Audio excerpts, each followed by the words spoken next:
I'm back on the Pro Football Focus PFF Mock Draft Simulator, and I'm going to do my best to be as accurate with this first round mock draft as possible. This is purely for fun and prediction purposes to look back on. I will be doing a few trades, but I want to make it very clear I'm not pretending to be a scout or anything like this. I just want to put my predictions out there so that I can look back on it in a few months and probably laugh at how inaccurate it really was. Without further ado, let's start it off. I know nothing more than you guys do about these prospects, so it's just for fun. Take it all with a grain of salt. However, I'm pretty confident I will be getting at least one right, and that is first overall with Caleb Williams going to the Chicago Bears. Not going to spend too much time on it because everybody knows by now what a great fit he is for Chicago. And I personally am super high on Caleb. I hope he does very well in Chicago. Next up, the Washington Commanders. This is where the quarterback 2 controversy comes into play. Jaden Daniels, Drake May, or suddenly JJ McCarthy is in this conversation. I don't think it's going to be JJ. I think it's going to be between Drake May and Jaden Daniels. I personally have Drake May as the better prospect, as I think most people do. However, I have a feeling that Washington's going to end up taking the reigning Heisman Trophy winner, Jaden Daniels, so that's what we'll go with. Then the New England Patriots get their franchise quarterback of the future, and Drake May is going to fit in very well in New England. I think it's a home run pick, and if he falls to 3 there, it's going to be a great fit. Next up, Arizona, my Cardinals. Going to try to be as unbiased as possible. The trade rumors have been swirling. I'm not going to make a trade with the Cardinals here. I just want to make that clear because I don't want to get accused of bias for whatever reasons, like trade down, trade up. That's what I think could happen. I'm just going to stick and pick Marvin Harrison Jr. to the Cardinals at 4. If it happens, I'm ecstatic. If it doesn't, then oh well. I made a whole video talking about the different draft scenarios Arizona could have at pick 4. The Los Angeles Chargers in another unique situation. I think this one will be a trade down with the Minnesota Vikings. Keep in mind, I'm not going to put too much into the draft returns for this. I'm just going to make it so that it gets accepted by the PFF simulator. So we'll go with 11 and 23 for pick number 5. The Minnesota Vikings will be selecting their quarterback of the future, JJ McCarthy, at number 5. If it happens, then wow, I'll be a little bit surprised.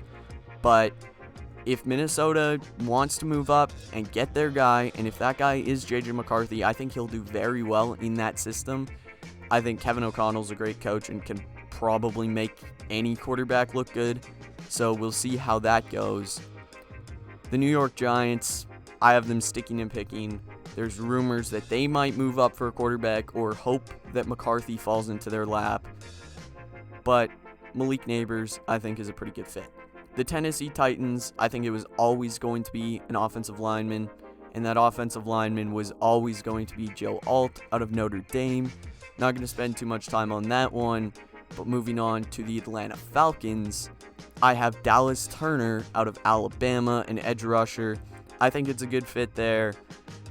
Atlanta has pretty much taken care of all their needs in free agency, so otherwise, if they hadn't gone out and spent the money on guys like Darnell Mooney, then maybe you could see Rome Odunze going here. I think they'll wait a little later to get a receiver if they do go in that direction. They'll take care of the defense at pick 8 with Dallas Turner. Pick 9, the Chicago Bears. It's going to make 31 of 32 teams very upset, but Rome Odunze, I know that the Bears went out, they got Keenan Allen, they have DJ Moore. It's a solid receiver group as is, but why not give Caleb Williams another weapon in Rome Odunze, who might be for some teams the wide receiver 2 or maybe even the wide receiver 1 on certain teams' boards. Another thing that will make 31 teams upset will be Aaron Rodgers getting one of the best tight end prospects that we have ever seen in Brock Bowers. I think if he falls to pick 10, that'll be a home run pick. They went out, the Jets did, and took care of their needs at offensive tackle.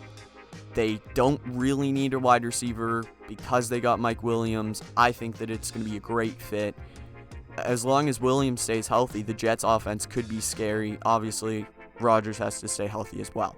Then, from our trade down, I have the Los Angeles Chargers going with a cornerback, and that cornerback might be a reach to some of you guys, but I think Nate Wiggins is my number 1 cornerback in this class, so we'll take him at 11 here to the Chargers. Next up, the Denver Broncos. I think they go in the direction of an edge rusher, and that will be Jared Verse out of Florida State. Then the Las Vegas Raiders. They're in a position for a quarterback or a corner. I think it's too early to see Penix or Nix go off the board. However, there have been rumors one of them might sneak into the top 15. I don't see that happening personally. There's a lot of time between now and the draft. I'm recording this on April 1st. So we're just going to stick and pick here with the Raiders. They need a corner. I think Cooper DeJean, possible. They could go Terry and Arnold out of Alabama, another possibility. Or Quinyon Mitchell out of Toledo. I think that would be a great fit. He is my cornerback too. This has pretty much just been best player available to this point, or best player available that fits the team needs. So, another thing worth noting is we haven't seen a tackle go since Joe Alt at 7. This might not happen with how stacked the tackle class is, but if it does, then the New Orleans Saints are going to reap the reward by having their choice of J.C. Latham, Olu Fashanu, or Talise Fuaga out of Oregon State. I think it'll be Fuaga. He has risen up the draft board. I personally still don't understand the whole fall with Fashanu right now, but if it does happen, then Fuaga has jumped to the number 2 spot out of the tackle class, so we'll take him here at 14. Then the Indianapolis Colts, in need of a versatile defensive back. Who's better than Cooper DeJean, who can really play wherever you want to put him? As PFF says here, he played mostly outside cornerback. However, the natural athleticism, he can play pretty much anywhere. So, I think that it would be a good fit for the Indianapolis Colts. Then the Seattle Seahawks. They need a guard or a center, so why not stay in state with Troy Fautanu and get somebody who can play both? Then the Jacksonville Jaguars, I think they likely go with a cornerback, and Terry and Arnold still on the board out of Alabama would be a great fit here. I think it makes sense, and Jags fans would be pretty excited about it. Cincinnati Bengals, obviously, you signed Trent Brown. It's a 1-year contract, though.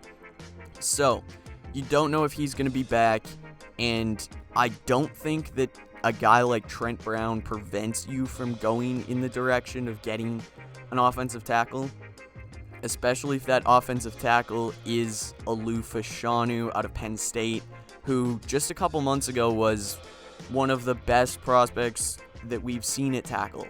Suddenly he's fallen down a lot of teams' boards. I personally haven't seen a great reason for Fashanu falling besides the fact that Alt and Fuaga are very good. So if Fashanu does fall, I think Cincinnati has to grab him. Then the Los Angeles Rams, as much as this hurts my heart to think about, with the Cardinals just being free of Aaron Donald, adding Byron Murphy to take his place would be scary. It could happen. So I think that makes the most sense for the Rams at that spot with pick 19. Then this is where things get really interesting with Pittsburgh. We have heard for months that Jackson Powers-Johnson could be the guy going there. I think it still could happen. However, the last few weeks we've heard he might fall out of the first round. He might not even go ahead of Zach Frazier, the other center in this class out of West Virginia. I don't think that he falls that far. If he gets by Pittsburgh, I don't think he gets by Green Bay. I don't think he's going to fall out of the first round. I don't see why Pittsburgh doesn't just take him right here unless they go in the direction of Brian Thomas Jr. out of LSU. I want to be a little bit unique, have a little bit of fun here, so I am going to go with Brian Thomas Jr. It'll be a fun pick. I think there's potential for a ton of receivers to go, especially as you get later down in the board. Next up, the Miami Dolphins. I think that they go offensive tackle J.C. Latham. They need to fill some voids on the offensive line.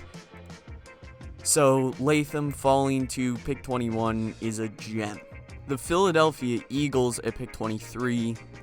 This is an interesting spot where I think for the most part it's been best player available meeting team needs. Philly doesn't have as many needs.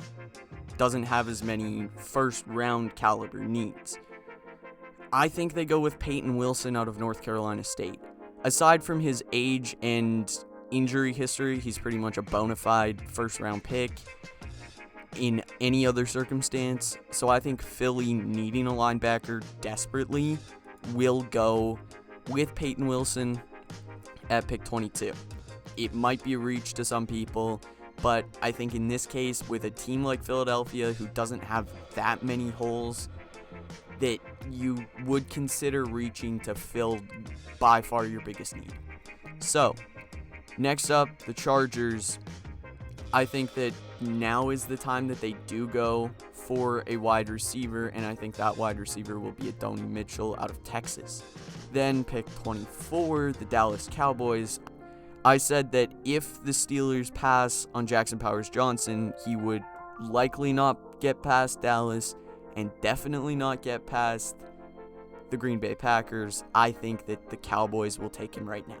Then the Packers, I think they'll go with Amarius Mims out of Georgia. Pretty good fit for that situation. They could look at Grant Barton instead, simply because of versatility. Barton will likely start at a different position other than tackle.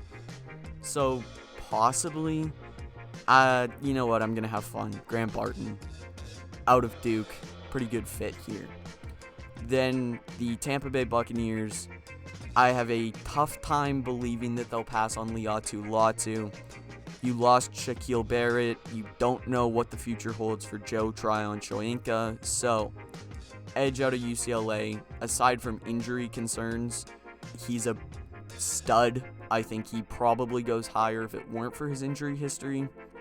So, Liatu Latu at 26. Then the Arizona Cardinals. Interesting situation. Could they double up on wide receiver? Maybe.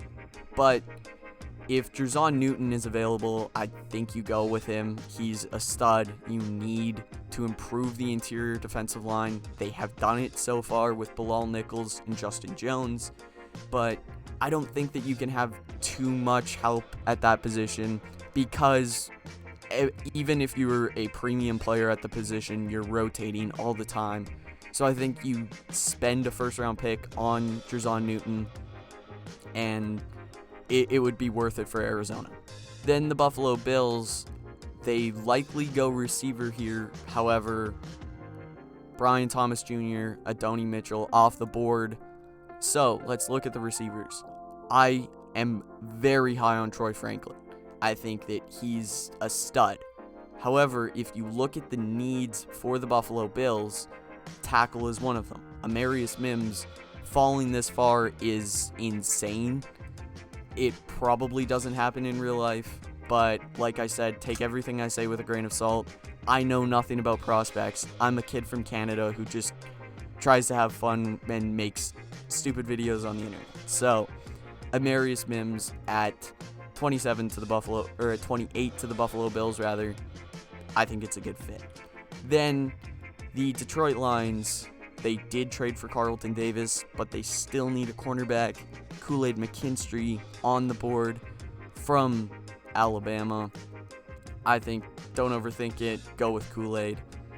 Then the Baltimore Ravens at pick 30. This is where I think Troy Franklin goes off the board, bringing us to the San Francisco 49ers at pick 31. Obviously, we know, coming off a Super Bowl loss, Tyler Guyton out of OU.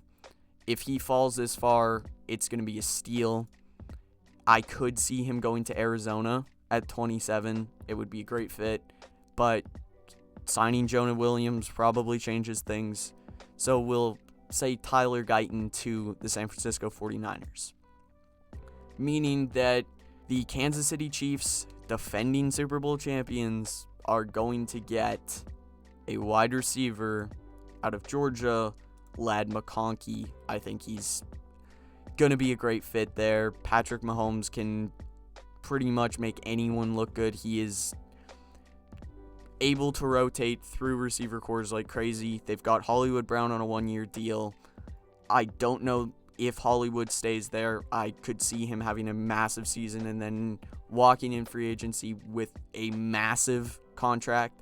So it's better to lock in Ladd McConkey now. Plus, I don't want to get too far into it, but the current stuff going on with Rashee Rice, unclear what his future is. So Ladd McConkey at pick 32 would be a great fit for the Kansas City Chiefs. So that's my final draft. Just want to say this. For the Panthers fans that are watching, I think you end up going with Zach Frazier at 33. You didn't get a first-round pick, so I'll include you in this. So this is the final result. It's not bad. Again, probably unrealistic. However, I was just trying to have fun. Take it all with a grain of salt, and I hope you enjoyed.